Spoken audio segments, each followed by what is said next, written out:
اعوذ باللہ من الشیطان الرجیم بسم اللہ الرحمن الرحیم۔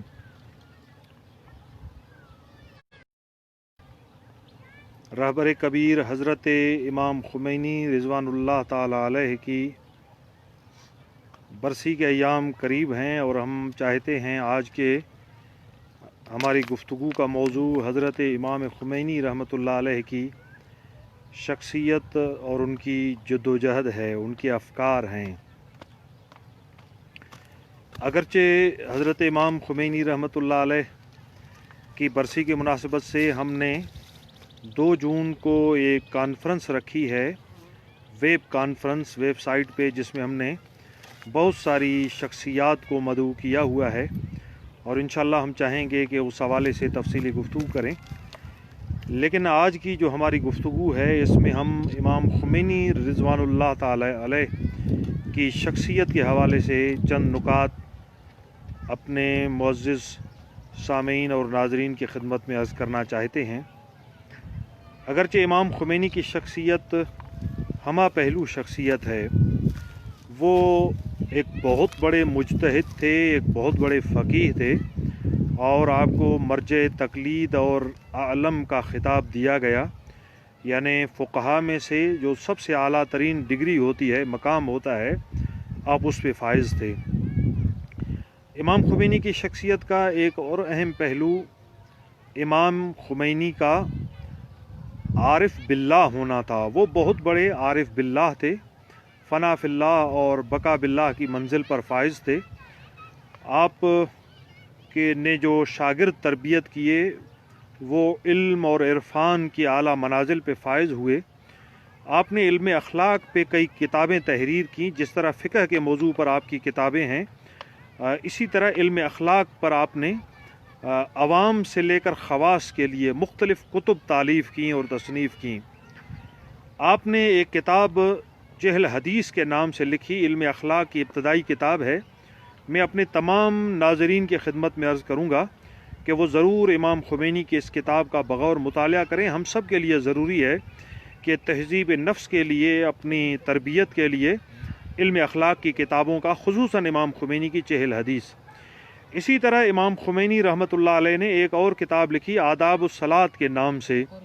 جس میں نماز کے آداب کو بیان کیا گیا، اور میں سمجھتا ہوں کہ ہم سب کو اس کتاب کا بھی مطالعہ کرنا چاہیے۔ اس میں ہمیں نماز کی اہمیت، اس کی عظمت قرآن و احادیث کی روشنی میں بہت ہی خوبصورت انداز سے امام خمینی رحمۃ اللہ علیہ نے نماز کے آداب کو بیان کیا ہے۔ ایک اور موضوع جو امام خمینی رحمۃ اللہ علیہ نے علم اخلاق اور عرفان کے حوالے سے ایک اور کتاب جو لکھی ہے، وہ اسرار الصلاۃ ہے، نماز کے راز اور اسرار، بڑی خوبصورت کتاب ہے۔ تو امام خمینی فقیہ کے ساتھ ساتھ ایک بلند پایہ عارف تھے، اور علم اور عرفان کی اعلیٰ منزل پر فائز تھے۔ امام خمینی رضوان اللہ تعالی علیہ کی شخصیت کا ایک اہم پہلو امام رحمۃ اللہ علیہ کا بہت بڑا فلاسفر ہونا۔ آپ بہت بلند پایہ فلسفی تھے، اور فلسفے کے علاوہ ایک اور اہم نقطہ جو امام کی شخصیت میں ہمیں نظر آتا ہے، وہ یہ ہے کہ آپ بلند پایہ سیاسی لیڈر تھے، انقلابی رہنما تھے۔ آپ نے 2500 سالہ شہنشاہیت کا جو نظام تھا ایران کے اندر، ایک طاغوتی نظام، اس نظام کا تختہ الٹ دیا، اور اس نظام کی جگہ پر امام خمینی رحمۃ اللہ علیہ نے ایک اسلامی حکومت قائم کی، قرآن اور سنت پر مبنی ایک نظام قائم کیا۔ اگرچہ اس دور میں لوگ کہا کرتے تھے کہ اب وہ زمانہ گزر گیا کہ اب دین کے نام پر یا اسلام کے نام پر کوئی حکومت قائم کی جا سکے۔ جو بزرگ ہیں وہ جانتے ہیں، اہل مطالعہ جانتے ہیں کہ اس وقت کمیونزم کا زور تھا، اور ہمارے نوجوان ہماری یونیورسٹیوں کے اندر بہت زیادہ ان کا ہولڈ تھا، اور دینی تعلیمات کے خلاف جو ہے ایک بہت بڑے پیمانے پہ پروپیگنڈا ہوتا تھا۔ لیکن امام خمینی رضوان اللہ تعالی علیہ نے ایک الہی حکومت قائم کی قرآن و سنت کی روشنی میں۔ تو ان کی شخصیت کا ایک اہم پہلو ان کا قرآن اور سنت پر مبنی ایک الہی اور اسلامی انقلاب اور اسلامی حکومت قائم کرنا تھا۔ آپ نے جو سیاسی جدوجہد کی وہ مکمل طور پہ دینی تعلیمات کی روشنی میں، آج کے دور میں جو سیاست ہو رہی ہے دنیا میں اس کو اقتدار کی سیاست کہا جاتا ہے۔ دنیا کے اندر جو رائج سیاست ہے اس میں ہمیشہ کرسی کے لیے سب کچھ جو ہے قربان کیا جاتا ہے، اعلیٰ انسانی قدروں کو قربان کیا جاتا ہے، اپنے جھوٹ بولا جاتا ہے، اس کے لیے اگر پیسوں پہ ووٹ خریدے جائیں تو اس میں کوئی آر محسوس نہیں کیا جاتا۔ اس کے مقابلے میں امام خمینی رحمۃ اللہ علیہ نے اس دور میں جو سیاست کی وہ اقدار کی سیاست تھی، وہ بلند اعلیٰ انسانی کردار کے ساتھ ان اقدار کی حفاظت کرتے ہوئے آپ نے اپنی سیاسی جدوجہد کی، اور اللہ رب العزت نے آپ سربلند کیا اور آپ نے 2500 سالہ شہنشاہیت کے تخت کو جو ہے آپ نے الٹا۔ ہم چاہیں گے کہ آج کی اس گفتگو میں کچھ امام خمینی کے ان امتیازی نکات کی طرف آئیں جو آپ کی سیاست کے اندر تھے۔ امام خمینی رحمۃ اللہ علیہ نے دنیا کے اندر جو رائج سیاسی نظام تھا اس کے اندر ایک بہت بڑا انقلاب برپا کیا۔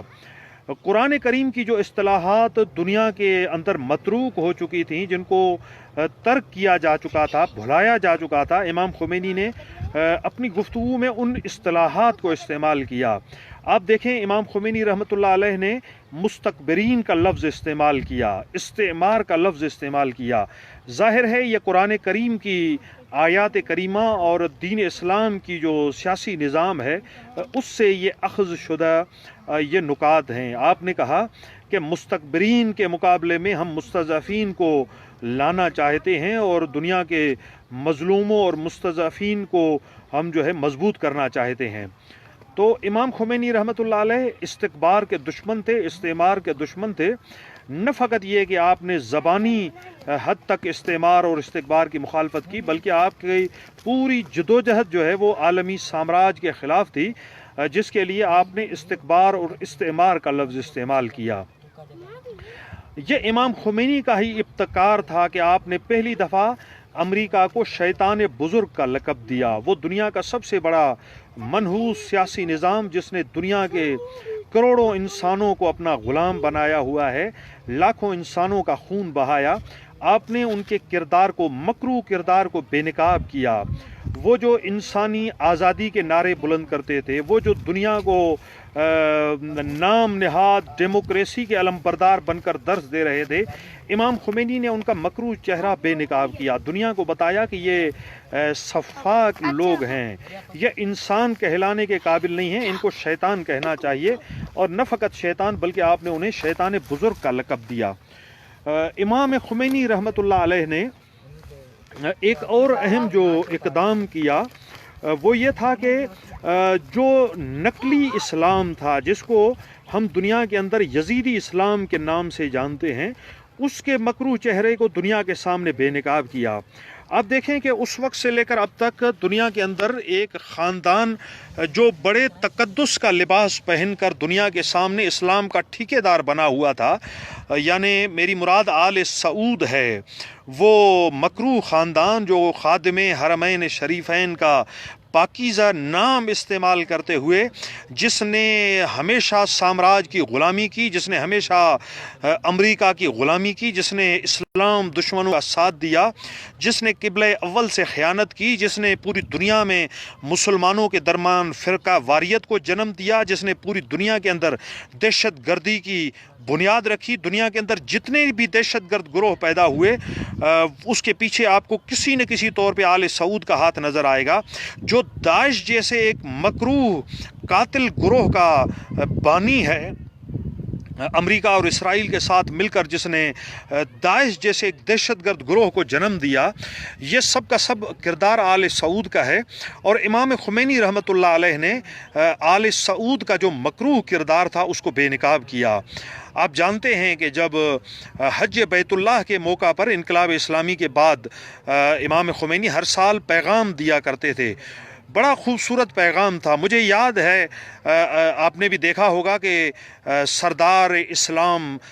جناب قاسم سلیمانی جب خطاب کرتے ہیں تو انہوں نے امام خمینی کے ایک جملے کو ہمیشہ